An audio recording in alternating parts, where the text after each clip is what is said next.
ಬಡಾವಣೆಗೆ ಮೂಲಭೂತ ಸೌಲಭ್ಯಗಳು ಮರೀಚಿಕೆ ಆಗಿದೆ. ಗದಗ ಜಿಲ್ಲೆ ಬೆಟಗೇರಿಯ ಸಾಯಿ ಬಾಪೂಜಿ ನಗರ ಬಡಾವಣೆಗೆ ಮೂಲಭೂತ ಸೌಲಭ್ಯಗಳು ಇಲ್ಲಿ ಮರೀಚಿಕೆ ಆಗಿದೆ. ಮೂಲಭೂತ ಸೌಲಭ್ಯಗಳೇ ಇಲ್ಲ ಇಲ್ಲಿ. ಗದಗ ಜಿಲ್ಲೆ ಬೆಟಗೇರಿಯ ಸಾಯಿ ಬಾಪೂಜಿ ನಗರ ನಡು ರಸ್ತೆಯಲ್ಲೇ ಒಳಚರಂಡಿ ನೀರು ನಿಂತು ಅಧ್ವಾನ ಆಗಿದೆ. ಓವರ್ಲೋಡ್ ವಾಹನ ಓಡಾಟದಿಂದ ರಸ್ತೆ ಹಾಳಾಗಿದ್ದಾವೆ. ಬಡಾವಣೆ ಜನರು ಫ್ಲೋರೈಡ್ ನೀರನ್ನ ಕುಡಿಯುವ ಸ್ಥಿತಿ ನಿರ್ಮಾಣ ಆಗಿದೆ. ಬಡಾವಣೆ ಜನರಿಗೆ ಕೈ ಬೀಸಿ ಕರೀತಾ ಇದೆ ರೋಗಗಳು. ಅಷ್ಟರ ಮಟ್ಟಿಗೆ ಹಾಳಾದ್ರೆ ರೋಗಗಳು ಬರದೆ ಇನ್ನೇನಾಗುತ್ತೆ? ಅಧಿಕಾರಿಗಳ ಗಮನಕ್ಕೆ ತಂದ್ರೂ ಕೂಡ ನಿರ್ಲಕ್ಷ್ಯ ಮಾಡ್ತಿದ್ದಾರೆ ಎಂಬ ಆರೋಪವನ್ನ ಮಾಡ್ತಾ ಇದ್ದಾರೆ. ರಸ್ತೆಯ ಪರಿಸ್ಥಿತಿ ಯಾವ ರೀತಿ ಇದೆ ಅಂತ ನೀವು ಗಮನಿಸ್ತಾ ಇದ್ದೀರಾ. ಮೂಲಭೂತ ಸೌಲಭ್ಯಗಳು ಅಂತಂದ್ರೆ ಏನು ಅಂತ ಕೇಳಬೇಕು. ಅಂತಹ ಪರಿಸ್ಥಿತಿಯಲ್ಲಿದೆ. ಜನರು ಅದೇ ಪರಿಸ್ಥಿತಿಯಲ್ಲಿ ಈಗ ಜೀವನ ಮಾಡ್ತಾ ಇದ್ದಾರೆ.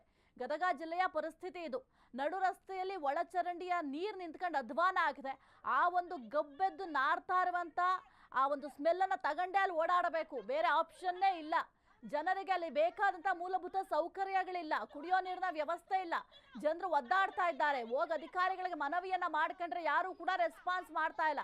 ರೋಗ ಬರದೆ ಇನ್ನೇನಾಗುತ್ತೆ ಇಂತಹ ನೀರನ್ನ ಸೇವನೆ ಮಾಡಿದ್ರೆ?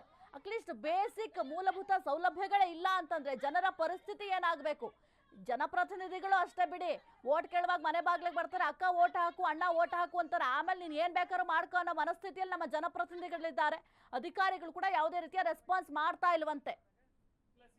ಇನ್ನೊಂದು 60 ಫುಟ್ ಮುಂದೆ ಮಾಡ್ತೀವಿ ಅಂತ ಹೇಳಿದವರು ಇವತ್ತು ಯಾರು ಬರಲಿಲ್ಲ. ಮತ್ತೊಂದ್ಸಲ ಕೇಳಿದಾಗ ಎಲ್ಲ ಸೇರ್ಕೊಂಡು, ಯಾಕಂತಂದ್ರೆ ಅದು ಕಾಯ್ದೆ ಬಾಹಿರ ಐತೆ.